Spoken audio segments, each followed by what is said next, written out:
வணக்கம். நான் இன்னைக்கு அடை எப்படி பண்ணுறதுன்னு நான் காமிக்க போகிறேன். அடைக்கு என்னெல்லாம் வேணுங்கிறத நான் இப்போ சொல்கிறேன். அடைக்கு நான் முதல்ல புழுங்கரிசியும் பச்சரிசி ரெண்டும் போட்டிருக்கேன். இதால் புழுங்கரிசி 2 கப்பு போட்டிருக்கேன், பச்சரிசி 1 கப்பு. அதே மாதிரி பருப்பில் துவரம்பருப்பு, கடலைப்பருப்பு, நான் உளுத்தம் முழு உளுந்தை போட்டிருக்கேன். அதே மாதிரி முழு பாசி பயறு அதை போட்டிருக்கேன். எல்லாத்தையும் இதே மாதிரி அளவில் போட்டிருக்கேன் நான். அதுக்கப்புறம் மிளகா வத்தல், பெருங்காயம், உப்பு, கருவேப்பிலை இதெல்லாம் நான் ஒரு 2-3 மணி நேரம் ஊற வச்சுருக்கேன். அரிசியெல்லாம் கொஞ்சம் ஊறினா நல்லா இருக்கும் அடை சாப்பிட்றதுக்கு. நான் இப்போ அரைச்சிட்டு நான் உங்களுக்கு காமிக்கிறேன். நான் அடைக்கி அரைச்சாச்சு. அடை ரொம்ப நைஸாக அரைக்கக்கூடாது, கொஞ்சம் கரகரன்னு அரைக்கணும். நான் அரைச்சாச்சு. இப்போ ஒரு பாத்திரத்தில் மாற்றுறேன்.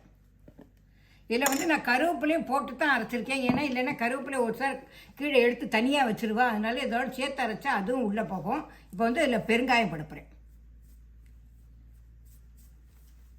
இப்போ அடை பண்ணுறது எப்படிங்கிறத நான் காமிக்கிறேன். நான் அடுப்பில் நான் தோசை கல் வச்சுருக்கேன். தோசை கல் காஞ்சி விட்டோம். இப்போ நான் மாவு விட போகிறேன்.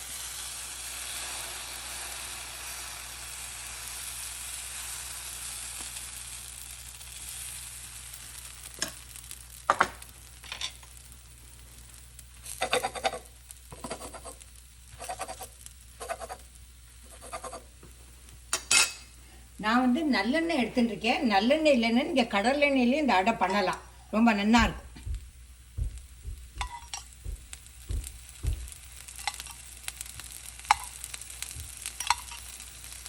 ரெண்டு 3 நிமிஷம் ஆகும் இது வேகிறதுக்கு. வெந்ததுக்கப்புறம் இது திருப்பி போடணும். இப்போ வெந்தாச்சு. இப்போ நான் திருப்பி போட போகிறேன். அடை ரெடி ஆகிடுத்து. நான் இப்போ ஒரு பிளேட்டில் மாற்றியாச்சு. இதுக்கு தொட்டுக்கிறதுக்கு நான் தேங்காய் சட்னி அரைச்சிருக்கேன். மிளகா அப்படியும் எண்ணெயும் விட்டுருக்கேன். இது வெல்லம். இதில் அடைக்கு எங்காத்துலலாம் இல்லைன்னா இந்த நெய் விட்டு சாப்பிடுவோம். உங்களுக்கு வேணும்னா நெய் விட்டு சாப்பிட்டுக்கலாம், ரொம்ப டேஸ்ட்டாக இருக்கும். இதோட டேஸ்ட்டு எப்படி இருக்குங்கிறதுக்கு எனக்கு லைக் பண்ணுங்க, ஷேர் பண்ணுங்க, சப்ஸ்கிரைப் பண்ணுங்க. இதோட டேஸ்ட் எப்படி இருக்குங்கிறதுக்கு கமெண்ட் பண்ணுங்க.